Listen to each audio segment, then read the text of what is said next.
If you like painting with depth, but you don't know how to create it, I got you. It's amazing how a flat piece of paper can create depth. Hi, I'm Pencil Shark, and in this video, I'll share 6 tips to help you create depth in your next painting. Tip number 1, use the atmospheric effect. Notice the mountains get lighter and lighter as they get farther and farther away.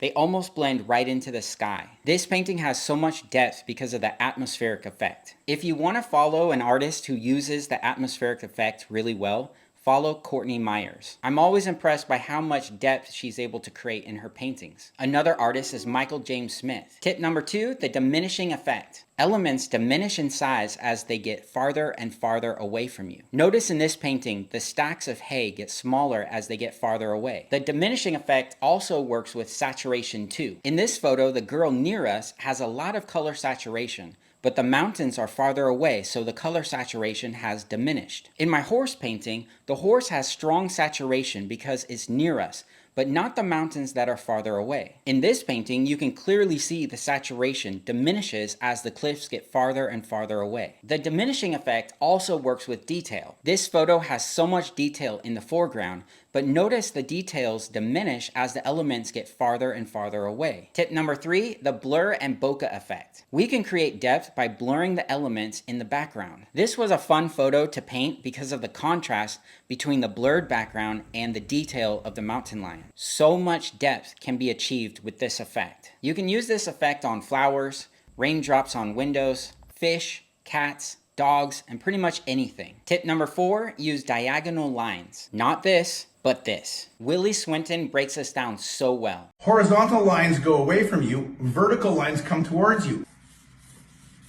Look how much more exciting that is than that is. Expanding on that further, horizontal lines go away from you, vertical lines come towards you. Let's take that a step further. Here's our land, everything. Little hill back here, maybe a little tree, a couple of little barns back here, and we know now that we're going to do that. How about we go a step further? Cloud, cloud, cloud, cloud. Oh, here we are on Boring Street again. How about we fix that? Land does this. We've learned that. Here we are, barn, tree, cloud, cloud, more clouds, more clouds, more clouds.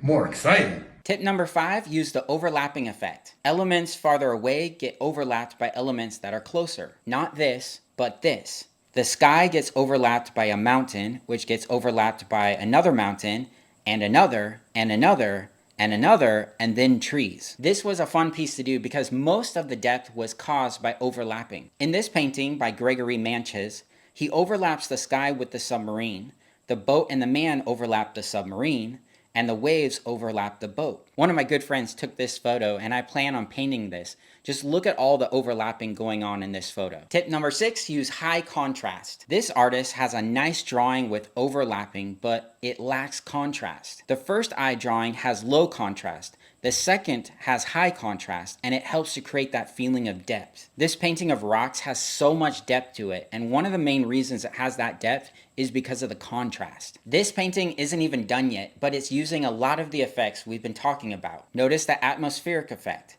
the diminishing size effect, diagonal lines effect, overlapping effect, and contrast effect. Since we're talking about depth, if you're interested in drawing a 3D illusion, let me know in the comments. I hope this video helps you attack the blank page and create depth in your next painting. If you like this, give it a thumbs up, subscribe, and thanks for watching.